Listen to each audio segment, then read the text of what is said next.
Halo semuanya, di kesempatan kali ini saya akan membawakan informasi atau bahasan tentang evolusi media dan bagaimana penyebaran berita telah berubah secara drastis dari surat kabar hingga media sosial. Dalam beberapa dekade terakhir, teknologi telah mengubah cara kita mengakses informasi dan hari ini kita akan mengeksplorasi perjalanan panjang ini.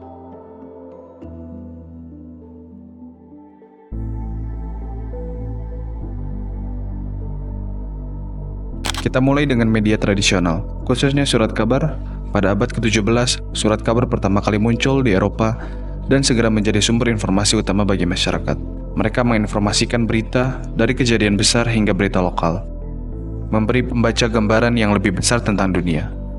Namun, surat kabar juga memiliki keterbatasan. Mereka hanya dapat mencetak sejumlah edisi dalam sehari dan berita yang disajikan umumnya lebih lambat karena harus melalui proses pencetakan dan distribusi. Pada abad ke-20, muncul dua jenis media lain yang mengubah lanskap berita, radio dan televisi.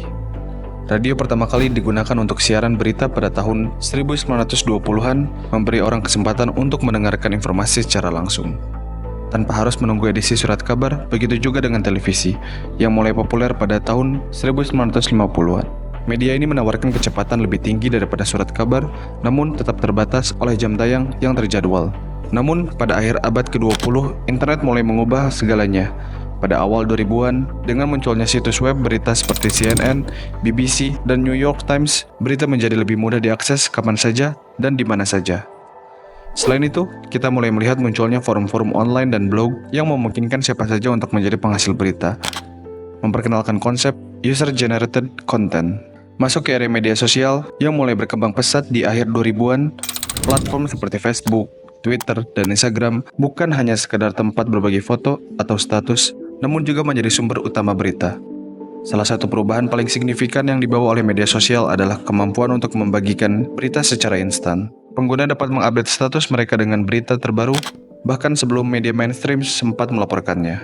Selain itu, kita tidak bisa mengabaikan peran algoritma dalam penyebaran berita di media sosial. Setiap platform memiliki algoritma yang mempersonalisasikan konten yang muncul di lini masa kita. Walaupun ini memberikan pengalaman yang lebih relevan, hal ini juga dapat memperburuk fenomena yang disebut filter bubble, di mana kita hanya menerima berita yang sesuai dengan pandangan kita dan mengabaikan perspektif lain.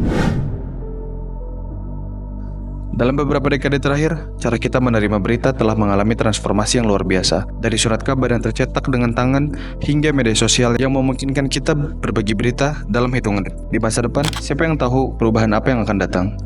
Mungkin media sosial akan semakin mendalam, atau mungkin teknologi baru seperti kecerdasan buatan akan semakin terlibat dalam proses kurasi berita.